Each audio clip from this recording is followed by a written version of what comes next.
नुकतेच 10वी आणि 12वीचे निकाल जाहीर झाले असून आता पुढे नक्की कोणत्या क्षेत्रात करिअर करावे या संदर्भात विद्यार्थ्यांच्या आणि पालकांच्या मनात अनेक प्रश्न आणि संभ्रम निर्माण झाले आहेत। याच प्रश्नांची उत्तरे देण्यासाठी आणि गुणवंत विद्यार्थ्यांचा गौरव करण्यासाठी मंचर येथील शिवगिरी मंगल कार्यालय येथे भव्य करिअर मार्गदर्शन मेळावा व गुणवंत विद्यार्थी सत्कार समारंभ अत्यंत उत्साहात पार पडला। हा महत्त्वपूर्ण उपक्रम डीजी फाउंडेशन, NCRD आणि आंबेगाव तालुका मुख्याध्यापक संघ यांच्या संयुक्त विद्यमाने आयोजित करण्यात आला होता। या मेळाव्यासाठी महाराष्ट्राचे माजी गृहमंत्री आणि ज्येष्ठ नेते दिलीपरावजी वळसे पाटील यांनी प्रमुख उपस्थिती लावली होती। त्यांच्या हस्ते 10वी आणि 12वीच्या परीक्षेत घवघवीत यश संपादन करणाऱ्या आंबेगाव तालुक्यातील गुणवंत विद्यार्थ्यांचा विशेष सत्कार करण्यात आला। यावेळी बोलताना वळसे पाटील म्हणाले की ग्रामीण भागातील विद्यार्थ्यांना योग्य वेळी योग्य मार्गदर्शन मिळणे गरजेचे असते। डीजी फाउंडेशन आणि NCRDने आंबेगाव तालुक्यातील विद्यार्थ्यांसाठी एकाच छताखाली ही मोठी संधी उपलब्ध करून दिली आहे। या मेळाव्याचे मुख्य आकर्षण ठरले ते म्हणजे महाराष्ट्रातील प्रसिद्ध करिअर मार्गदर्शक व समुपदेशक डॉक्टर विवेक वेलणकर यांचे व्याख्यान। करिअर काउन्सिलिंग क्षेत्रातील तब्बल 25 वर्षांचा प्रदीर्घ अनुभव असलेल्या डॉक्टर वेलणकर यांनी अत्यंत सोप्या भाषेत विद्यार्थ्यांना मार्गदर्शन केले। त्यांनी पारंपरिक वाटा सोडून सध्याच्या डिजिटल युगातील नव्या संधी, विविध स्पर्धा परीक्षा आणि व्यावसायिक कोर्सची सविस्तर माहिती दिली। प्रश्नोत्तरांच्या तासामध्ये विद्यार्थ्यांनी विचारलेल्या अनेक किचकट प्रश्नांची उत्तरे देऊन डॉक्टर वेलणकर यांनी विद्यार्थ्यांच्या मनातील भीती दूर केली। या भव्य उपक्रमाच्या निमंत्रक आणि NCRDA पुणेच्या संचालिका पूर्वताई वळसे पाटील तसेच डीजी फाउंडेशनचे अध्यक्ष बाळासाहेब बेंडे पाटील यांच्या अचूक आणि नियोजित मार्गदर्शनामुळे हा मेळावा यशस्वी ठरला। आंबेगाव तालुका मुख्याध्यापक संघाच्या पदाधिकाऱ्यांनी आणि शिक्षकांनी या कार्यक्रमासाठी विशेष परिश्रम घेतले। या मेळाव्याला तालुक्यातील शेकडो विद्यार्थी आणि पालक मोठ्या संख्येने उपस्थित होते। याच्याबद्दल आपल्या मनात कधी कन्फ्युजन असतं। बरेच वेळा पालकांना सुद्धा समजत नाही की नक्की आपल्या मुलांनी किंवा मुलींनी कुठली लाईन निवडली पाहिजे, त्याच्यात ऑपॉर्च्युनिटीज काय आहे, चॅलेंजेस काय आहे। आणि आताच्या जगात जेव्हा इतक्या लवकर बदल घडतात, नवीन टेक्नॉलॉजीज येतात, तेव्हा तर आपल्याला असं वाटतं की नवीन काही शिकायच्या आधीच ती गोष्ट जुनी होत गेली आहे। अर्थातच कॉम्पिटिशन आणि त्यासकट ऑपॉर्च्युनिटीज पण आहे। बरेच वेळा आपल्याला ते शोधायला जरा वेळ लागतो, म्हणून आपलं मन थोडं कधी जड होतं आणि आपल्याला वाटतं की अरे आता AI आलं तर मला ऑपॉर्च्युनिटी नाही का। माझं जो आवडता एखादं क्षेत्र असेल, त्याचं काम जर एखादा ऍप करत असेल किंवा आर्टिफिशियल इंटेलिजन्स जास्त व्यवस्थित करत असेल तर मला एम्प्लॉयमेंटचे काय ऑपॉर्च्युनिटीज राहतील।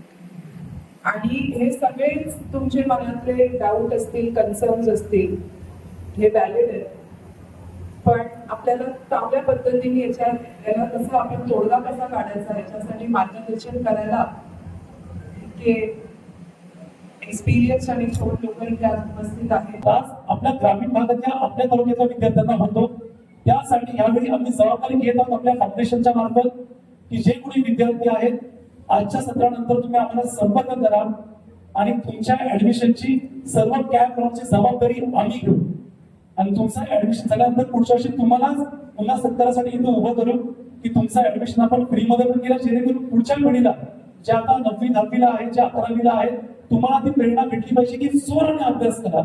एंट्रन्स परीक्षेला CET जेडब्ल्यू नीटला लाईटली घेऊ नका, त्याची एवढी जोरदार तयारी करा की पुढचं शिक्षण आपल्या फ्रीमध्ये कसं झालं पाहिजे, मोफत कसं झालं पाहिजे आणि आपल्या आई वडिलांना आर्थिक बोजा नाही आला पाहिजे। आणि त्यासाठी लागणारी सगळी मेहनत ती आपल्या फाउंडेशनच्या मार्फत आपण करू आणि गव्हर्नमेंटच्या ऍडमिशन प्रोसेस मार्फत सर्व डॉक्युमेंट्स पासून मुलांच्या ऍडमिशन पर्यंत तुम्हाला सर्वांना सहकार्य करू। विद्यार्थी कसा घालायचा, कुठली शाळा चांगली, आणि त्याच्यामध्ये आपल्या मुलाला किंवा मुलीला आपल्याला तिथं घेऊन जाण्याच्यासाठी पालक म्हणून आपली सगळ्यांची आग्रहाची विनंती आपण सगळीकडे करत असतो आणि त्याचं ऍडमिशन आपल्याला मिळत असतं। नंतरच्या टप्प्यामध्ये पुढे जात असताना 8वी 9वीच्या दरम्यान त्या मुलांची साधारण कल आपल्याला दिसायला लागतो की हा मुलगा आता कोणत्या बाजूने जाणार आहे, त्याला आवड कशाची आहे, त्याला खेळामध्ये आवड आहे का, त्याला चित्रकलेची आवड आहे का, त्याला विषयांच्या मध्ये गणिताची आवड आहे का, सायन्सची आवड आहे का. तर ह्या बाजूने आपण त्याचा विचार करत असतो. वेगवेगळ्या परीक्षांना आपण त्यांना बसवतो आणि त्याच्यातून त्याचं करिअर कोणत्या बाजूने जाईल याच्याविषयी आपण थोडेसे चिकित्सक असतो. आणि 9वीच्या दरम्यान 10वीच्या दरम्यान आपल्याला असं दिसतं की सर्वसाधारण पालकांचा ओढा, मुलांचा ओढा हा एका दुसऱ्या ब्रँचेस कडे जास्त असतो. विद्यार्थ्यांना आपल्या भावी आयुष्यामध्ये कुठल्या दिशेनं आपल्याला प्रवास करायचा आहे याची ही कार्यशाळा या ठिकाणी आयोजित केलेली आहे.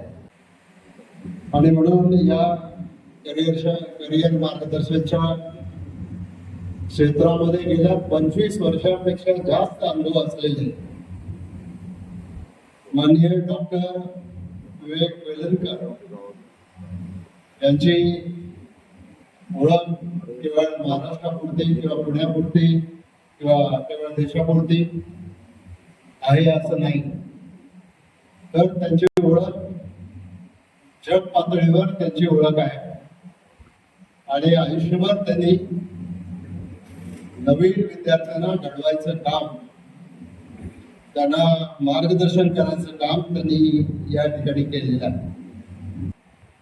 या तिन्ही संस्थांच्या वतीनं मनापासून स्वागत करतो.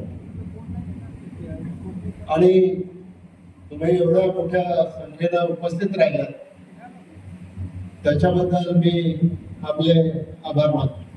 आता हे मी बऱ्याच ठिकाणी सांगतो. असं एका शाळेत मला बोलवलं होतं 10वीच्या निरोप समारंभात. आता ही काय वेळ आहे का भाषण करायची, पण बोलवतात. मी हेच सांगितलं. ते एक विद्यार्थी म्हणून उभा राहिला, म्हणलं मला शंका आहे. म्हणलं काय शंका आहे बाळा? ते शंका एवढीच आहे म्हणतात, मला कुठलाच विषय आवडत नाही. माझं मी काय करायचं? तर ती सोय आहे, तिथपासून मी पुढे जाणार आहे.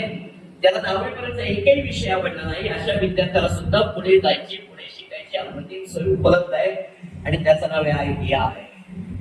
पूर्ण स्किल एज्युकेशन आहे, टेक्निकल एज्युकेशन आहे. स्किल इंडिया म्हणून आम्ही गेली काही वर्ष म्हणतोय, पण ITI त्याच्याही आधी बसणार आहे. आणि आत्ताच जे AIचं अतिक्रमण होत आहे ते लक्षात येणं म्हणजे माझा एक पर्सनल अंदाज सांगतो. इथून पुढे 5 वर्षानंतर कदाचित ITI आणि IIT दोघांची ऍडमिशन सारख्याच होती. त्याचं कारण AI जो आलाय तो अनेक गोष्टींवर आक्रमण करतोय. अगदी IIT पासून सगळ्यांना भीती निर्माण झाली, पण हा AI अजून हा दिवा नाही बसवू शकत आणि कधीच नाही बसवू शकणार. त्याच्यासाठी माणूसच लागेल. आणि हे जे स्किल्स आहेत ती सगळी तुम्हाला ITI मध्ये मिळतात. दुर्दैव असं आहे की विद्यार्थ्यांना किंवा पालकांना असं वाटतं ITI मध्ये गेलं म्हणजे संपलं करिअर त्याचं, आता काय कामगार होणार फक्त. असं नाहीये. ITIचं शिक्षण त्याला आवडतं तर त्याच्यानंतर तो डिप्लोमा इंजिनिअरिंग पण करू शकतो. ती पण सोय झाली आपल्याकडे. मला वाटतं दिलीप वळसे साहेबांच्याच काळात ती झालेली आहे. त्यानंतर त्या विद्यार्थ्याला पुढे डिग्री पर्यंत जाता येतात. ते शिक्षण थांबत नाही, याची इच्छा आहे त्याची.